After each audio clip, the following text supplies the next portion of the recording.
तो श्री नरवाहन नाम के एक व्यक्ति रहते थे वृंदावन के पास में, गांव में भय गांव, वहां पर रहते थे। उस गांव का नाम ही था भय गांव। भय गांव क्यों? बोले सब भयभीत खाते थे उससे। क्यों? निर्वाहन जी इतने क्रूर थे। वृंदावन का मूल उद्देश्य पहले, वहां श्री यमुना जी इतनी विशाल थी कि व्यापार के लिए लोग बड़े बड़े जहाज लेकर के वहां से आया करते थे। आगरा जाते, आगरा दिल्ली को जोड़ने वाली श्री यमुना जी थी, तो व्यापारी लोगों के लिए मार्ग था। वृंदावन तो महाराज क्या बताएं, अब कहने में थोड़ा आज संकुचित होता, पर डकैतों का गढ़ था। वहां पे सब लूट मार करने वाले बैठे रहते, और जब कभी भी जहाज यमुना जी में होके निकलते तो विशेष रूप से नरवाहन, इसकी पूरी गैंग थी, बड़े महाराज खूब सारे लोग थे। आते जाते जहाजों को अर्धरात्रि में कैसे भी करके और पकड़ लेता और उनसे कर वसूलता। कर तो लेता ही, ऊपर से कुछ ना कुछ लूट मार भी कर लेता। इसलिए सब लोग डरते थे यमुना जी के मार्ग से, दिन दिन में ही निकल जाओ, कहीं रात हो गई तो नरवाहन पकड़ लेगा। ऐसा नरवाहन। तो जब श्री महाप्रभु जी राधा वल्लभ लाल जी को लेकर के वृंदावन में आए, तो वर्णन आता है कि आत्मदेव ब्राह्मण जिसकी 2 कन्या थी, उसने खूब धन संपत्ति देकर के भेजा। साज सज्जे, ऐसे सुंदर सुंदर श्रृंगार, ऐसे सुंदर सुंदर सोने चांदी मणि आदि के मुकुट।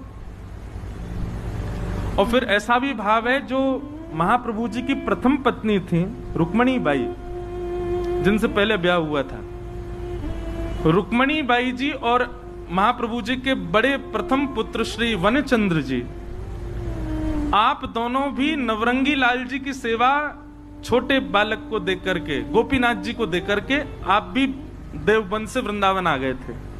महाप्रभु जी ने ही कहा होगा कि भाई अब यहां सेवा का विस्तार है, आप लोग भी आ जाओ। तो वे भी जब आई तो खूब सारा धन संपन्न लेकर के आई अपने साथ में, धन संपदा। तो वृंदावन के आसपास के गांव में जो ब्रजवासी रहते थे, सब आते थे, अरे भैया नयो नयो लाला आयो, नयो नयो ठाकुर जी आयो, हमारे वृंदावन में सब दर्शन करने आते। तो सब लोग आते दर्शन करने। कुछ ब्रजवासियों के चित्त में चिंता प्रकट हुई और उन्होंने महाप्रभु जी से कहा, भगवान बड़ा सौभाग्य है कि आप वृंदावन में ठाकुर जी को लेके पधारे हो, पर भगवान यहाँ एक नरवाहन नाम का डाकू रहता है। आपके ठाकुर जी इतने साज सज्जे में विराजते हैं, इतनी संपत्ति और इतने सोने चांदी सब आप लेकर के आए हो। हमें तो भय लगता है कि कोई घर तो है नहीं, कुटिया तो है नहीं, मंदिर तो है नहीं, आप ऐसे ही कुंज निकुंजों में ही रहते हो, और इतनी सारी संपत्ति आपके साथ में आई है, इतने सोने चांदी हीरे जवाहरात सब आए हैं, कहीं अगर उसने आकर के डकैती डाल दी तो बड़ी दिक्कत हो जाएगी। महाप्रभु जी बोले, तो क्या करें, क्या चाहते हैं आप लोग? और हमारा भाव यह है कि एक बार आप उससे मिल लीजिए, नरवाहन से मिल लीजिए, और वहां जाकर के थोड़ा बहुत कुछ दे दीजिएगा उसको। उससे थोड़ी मैत्री जैसी, थोड़ा प्रेम भाव हो जाएगा, तो वो कम से कम ठाकुर जी की सामग्रियों को स्पर्श ना करे।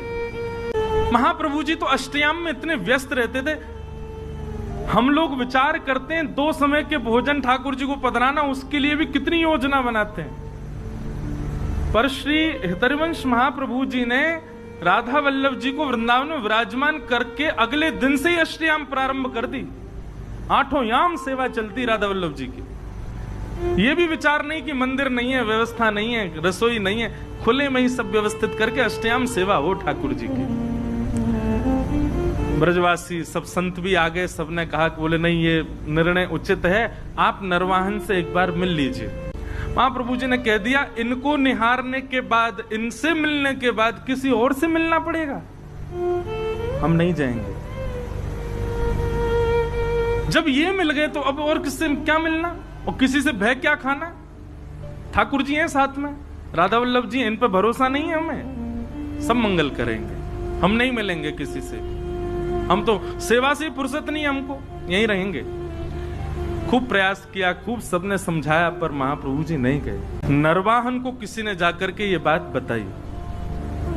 बोले ऐसे ऐसे ठाकुर जी आए हैं। और ठाकुर जी आए ये बड़ी बात नहीं है, ठाकुर जी के संग में खूब सारा सोना चांदी जवाहरात और महाराज खजाना आया है भर के। बोले अच्छा, और कहां पर? बोले वृंदावन में, वृंदावन में विराजते हैं। किसी ने यह भी कहा कि जो आचार्य उनको लेकर के आए ठाकुर जी को, उनसे किसी ने प्रस्ताव रखा कि वो आपके पास आके आपसे मिल लें, पर उन्होंने वह भी ठकरा दिया। बोले कि कौन नरवाहन, हम किसी से नहीं मिलेंगे। अब तो नरवाहन को चोट लगी। बोले अच्छा, हमसे मिलने से मना कर दिया? बोले हाँ। कहां पर है? बोले ऊंची ठौर मदनटेर, थोड़े ऊंचा टीला सा था, उस पर विराजते थे ठाकुर जी। कल चलेंगे, हम भी तो देख के आए कैसे ठाकुर जी, कैसे आचार्य। और नरवाहन अपने कुछ सेवकों के साथ में तलवार लेकर के और ऊंची ठौर की ओर बढ़ा। आहा, सुबह सुबह का समय है, मंगला आरती के पश्चात श्री राधा वल्लभ लाल जी का श्रृंगार करके हितरवंश महाप्रभु आचार्य चरण आसन पर विराजमान सन्मुख बैठ करके श्री ठाकुर जी को पद सुना रहे थे। बनी श्री राधा मोहन की जोड़ी, बनी श्री राधा मोहन की जोड़ी। नरवाहन धीरे धीरे समीप जा रहा है, अपनी तलवार से कुंजों को इधर उधर करके फिर आगे प्रवेश करता है।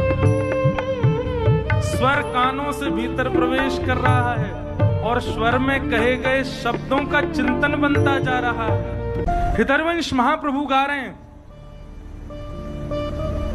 और श्री राधा वल्लभ लाल जी सामने विराजमान है। अद्भुत छटा है ठाकुर जी की। इतने में ही तलवार से उसने कुंज जो आपस में जुड़ी हुई हैं, इस प्रकार से जैसे अंदर झांक करके देखा, पत्तों की आवाज आई। देख ही रहा था, महाप्रभु जी गा रहे थे। नरवाहन ने जैसे ही तलवार से लता गुल्मों को दूर किया और भीतर झांकने लगा, तो पत्तों की आवाज से महाप्रभु जी ने गाते गाते बस इस प्रकार से पीछे देखा। जैसे कई बार आपने अनुभव किया, कोई पीछे आ जाए तो आप पूरे नहीं मुड़ के केवल इतने ही मुड़ते हो, इतने ही मुड़े और आंखों को घुमाते हो देखने के लिए कौन है पीछे। महाप्रभु जी केवल इतने घूमे और आंखों से बस पीछे निहारा। नरवाहन दिखा नहीं उनको, लेकिन नरवाहन को इतना रूप दिखा केवल महाप्रभु जी का। हरिवंश महाप्रभु का इतना मुख देखते ही उसके तो हाथ कंपायमान होने लगे, उसके तो नेत्रों से अश्रुधार गिरने लगे। ना जाने क्यों अपने अवगुण सब अवगुण जैसे दिखने लगे। मनी मन भीतर ही भीतर उसके ना जाने कितनी ग्लानि उत्पन्न होने लगी। वो मानो ये विचार करने लगा, जिस वृंदावन में इतने दिन से मैं ऐसे अनीत कृत्य कर रहा हूं, उस वृंदावन का वास्तविक दर्शन तो आज मुझे हुआ है। जिस वृंदावन को पाकर के भी मैंने उस वृंदावन की योग्यता को नहीं समझा, वो वृंदावन तो ये है।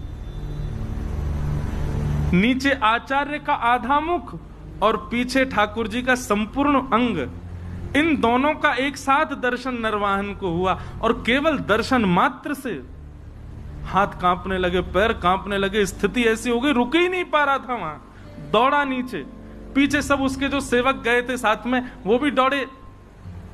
क्या हुआ क्या हुआ, अब तो स्थिति बस कुछ समझ ही नहीं आ रहा है क्या स्थिति है। नरवाहन ने भले ही वृंदावन से डकैती करी हो, पर करी तो वृंदावन में।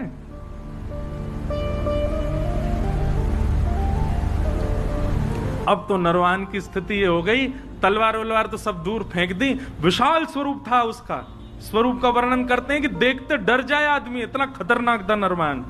लेकिन ऐसा दीन हो गया, अभी तक वो महाप्रभु जी से चर्चा भी नहीं हुई, कुछ सुना नहीं उसने। अगले क्षण से ही उसकी स्थिति ऐसी दीन बन गया। प्राण हरिवंश, जीवन हरिवंश, नित्य हरिवंश, हरिवंश हरिवंश हरिवंश हरिवंश, बस यही गाता रहता और लता कुंजों में पड़े पड़े रुदन करता रहता, अपने आप को कोसता। ऐसी आत्मग्लानि में चला गया। और केवल प्राण हरिवंश, जीवन हरिवंश, नित्य हरिवंश, बस हरिवंश हरिवंश हरिवंश, इसी भाव में ही रहता। आसपास के सब सेवक बेचारे तलवार लिए खड़े रहते, उसको देखते, देखा तो हमने भी, हम पे तो कुछ नहीं हुआ, इसको क्या हो गया। सरदार सरदार, उनको बोलो हरिवंश, गाओ हरिवंश, कहो हरिवंश, नाचो हरिवंश। बोले हरिवंश रोटी खिला जाएंगे? अरे अपना काम धंधा कैसे करना है अब? बोले सब हरिवंश, नित्य हरिवंश, बस हरिवंश हरिवंश हरिवंश, यही गाता रहता। जय जय राधा वल्लभ हित हरिवंश, श्री हरिवंश। साथ के सब लोगों ने सोचा, बोले भैया ट्रेंड तो हम हो ही गए इनके संग रह के, अब इनको रहने दो, हरिवंश जी की स्मृति, हम चलें अपना काम करें। उसी समय एक जैन व्यापारी आगरा से अपना कुछ सामान लेकर के बड़े जहाज में यमुना जी के रास्ते दिल्ली जा रहा था। तो नरवाहन के संग में रहने वाले सब लोगों ने योजना बनाई और उस जहाज को बीच में ही रोक लिया। उस जहाज पर भी करीब 200-250 लोग थे। उन सब लोगों ने मन में विचार किया, ये हमारा क्या बिगाड़ेंगे।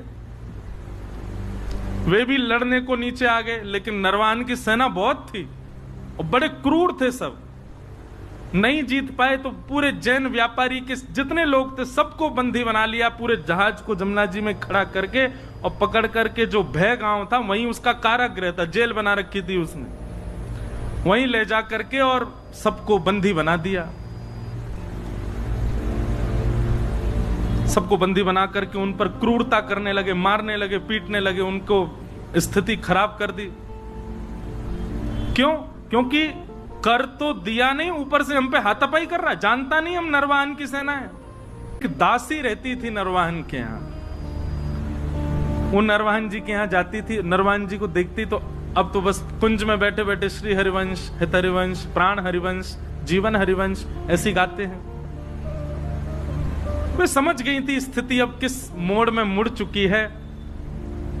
वे जाती थी और हरिवंश जी का दर्शन और श्री राधा वल्लभ जी का दर्शन करके आती थी, तो वहां कुछ वैष्णव मिलकर के जय जय राधा वल्लभ हित हरिवंश कीर्तन करते थे। भय गांव में जिस कारागृह में सबको बंदी बनाया हुआ था, दासी वहां गई और वहां जाकर के देखा वो जैन व्यापारी बेचारा रो रहा था, मेरे छोटे छोटे बच्चे हैं, मेरा परिवार है, मैं तुमको कर दे दिया, सब ले लो, मेरा जहाज भी अपने पास रख लो, मुझे मुक्त कर दो। लेकिन वे लोग तो इतने क्रूर, तूने हम पे हमला किया क्यों? इसी बात से उसको मार रहे थे। रात्रि का समय हुआ, सब सो गए, तो वो दासी उस जैन व्यापारी के पास गई और उससे बोली, सुनो, अर्धरात्रि का समय है, मैं जैसे ही चली जाऊं यहां से, उसके बाद जोर जोर से जय जय राधा वल्लभ हित हरिवंश, जय जय राधा वल्लभ श्री हरिवंश, जय जय राधा वल्लभ श्री, इसका उद्घोष करना और सब मिलकर के एक साथ करना। और सुनो, कोई आकर के तुमसे पूछे ये क्या गा रहे हो, किसका नाम बोल रहे हो, तो कह देना हमारे इष्ट राधा वल्लभ हैं और हमारे गुरु हरिवंश जी हैं। और ध्यान रहे, जितनी ताकत तुम्हारे पास है उतनी ताकत से गाना। उसकी योजना ये थी कि आवाज नरवाहन को सुनाई दे। कारागृह में बंदी बने हुए जो सब व्यापारी थे, उस दासी के जाति सब चिल्लाने लगे, जय जय राधा वल्लभ हित हरिवंश, जय जय राधा वल्लभ श्री हरिवंश, जय जय राधा वल्लभ हित हरिवंश।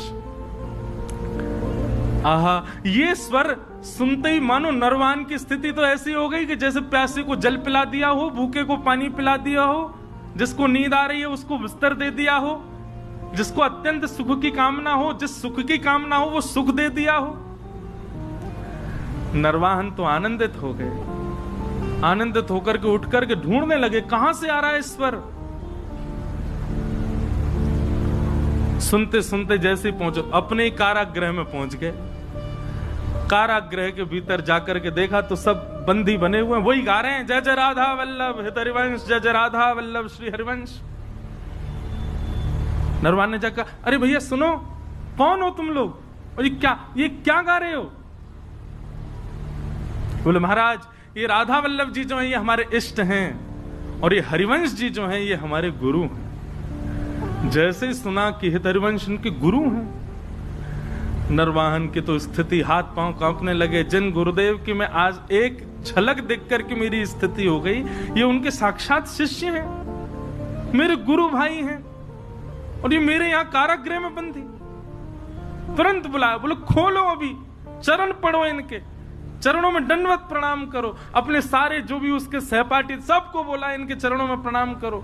सबने दंडवत प्रणाम किया। नरवाहन तो महाराज लेट करके उनके चरणों को अंक में भर के रुदन करने लगे। बोले भगवान आप मेरे गुरु भाई हैं, मेरे लोगों ने आपको प्रताड़ित किया, उसके लिए मुझे क्षमा कर दो। मुझे बस ऐसी प्रार्थना है कि श्री राधा वल्लभ लाल जी, श्री गुरुदेव भगवान मुझे स्वीकार कर लें, बस और मुझे कुछ नहीं चाहिए, आप कृपा करो भगवान। और ऐसा कहते हुए उन व्यापारियों को छोड़ दिया। जैन व्यापारी मन में विचार करने लगा, तो कौन है ये राधा वल्लभ, कौन है हितरिवंश, जानता ही नहीं है, वो मुक्त हो गए उनके नाम से। भाई जिनकी वजह से जीवन मिला, एक बार देख तो चले उनको। पूछते पूछते पहुंच गए ऊंची ठौर, श्री राधा वल्लभ लाल जी का दर्शन किया। पूछने लगे, बोले भगवान वो हरिवंश जी कहाँ हैं? बोले वो वहां बैठे कुंज में। गए, जाकर के प्रणाम किया, सब अपनी बात बताई। मैं तो एक व्यापारी था महाराज, यहाँ से निकल रहा था, लूट लिया लोगों ने। दासी ने रात में आकर के मुझे बताया ऐसा ऐसा गाओ, पूछे तो कह देना इष्ट राधा वल्लभ गुरु हरिवंश। हमने तो बता दिया। एक तगड़ा सा आदमी, बड़ा विशाल विकराल उसका स्वरूप, महाराज दिल्ली तक लोग कांपते हैं उसके नाम से। हरिवंश महाप्रभु बोले क्या नाम है उसका? बोले नरवाहन। बोले अच्छा नरवाहन, नाम तो जानते थे महाप्रभु जी भी। बोले बड़ा डकैत है। बोले महाराज उसने जैसे ही आपका नाम सुना नतमस्तक हो गया, राधा वल्लभ जी का नाम सुना रुदन करने लगा, चरणों में गिर करके खूब उसने प्रार्थना करी। बस यही कह रहा था कि गुरुदेव भगवान स्वीकार कर लें, राधा वल्लभ जी स्वीकार कर लें। जैसे ये भावना उसकी सुनी महाप्रभु जी ने देखा तो राधा वल्लभ जी की ओर जैसे ही देखा तो राधा वल्लभ जी खड़े तो सीधे थे, देख ही यहीं रहे थे, बातों को ही सुन रहे थे। और जैसे ही महाप्रभु जी ने देखा उन्होंने तुरंत अपनी नजर सीधी कर ली। महाप्रभु जी समझ गए, ओहो इनको कृपा करनी है। वाह जय जय, बड़ी कृपा आपकी है। एक डकैत को ऐसी दृष्टि डाली कि वो पूरा बदल गया, सब उसकी स्वीकार। ठीक है, महाप्रभु जी ने भी भाव बनाया, आएगा तो अब उसको दीक्षा दे देंगे हम। नरवाहन बहुत मनी मन विचार करता कैसे जाऊं, लेकिन आज उसने थोड़ा साहस किया कि एक बार चल के ऊंची ठौर पर दर्शन तो करूं। कैसे हैं ठाकुर जी? पहुंच गया। जैसे ही गया महाराज लता कुंजों के बीच में श्री राधा वल्लभ जी का दर्शन किया। राधा वल्लभ जी का दर्शन करके आनंद निमग्न नेत्रों से अविरल अश्रुधार गिरने लगी, आनंदित हो गया। और जैसे ही हितरवंश महाप्रभु सामने आए, उनका दर्शन करके तो जो स्थिति हुई, कई लोगों के मन में आ सकती है भावना कि बताओ आप महाराज जी कथा में ऐसी बात बता रहे हैं, ठाकुर जी को देख करके तो केवल उसको कंपन होता है, आचार्य को देख करके तो वो पूरा ही ऐसे। बोले आप आचार्य को आचार्य प्रधान हैं, क्योंकि आपके लिए वो भगवान और वो केवल आचार्य हैं, पर जिसके साथ ये घटना घट रही है उसके लिए ठाकुर जी भगवान है, ठाकुर जी स्थिर ठाकुर जी हैं, स्थूल ठाकुर जी हैं, पर आचार्य उसके लिए चलते फिरते राधा वल्लभ हैं। आचार्य उनके लिए चलते फिरते राधा मोहन हैं। आचार्य चरण उनके लिए चलते फिरते साक्षात श्री जी के स्वरूप हैं। इसलिए ऐसी स्थिति आचार्य को देख करके हो रही है। वहां मानव बुद्धि मत रखिए। हरिवंश महाप्रभु आए, नरवाहन को देखा, देखते ही अपने हृदय से लगा लिया, हृदय से लगाया, हृदय से लगा करके और फिर राधा वल्लभ जी का दर्शन कराया। निहारो इनको, भाव से निहारो। क्या अनुभव हो रहा है नरवाहन? बोले बहुत सुखद अनुभव। बोले ही नहीं पा रहा नरवाहन। राधा वल्लभ जी के सन्मुख विराजमान करके नरवाहन को गुरु मंत्र प्रदान किया, निज मंत्र प्रदान करके उसको दीक्षा प्रदान कर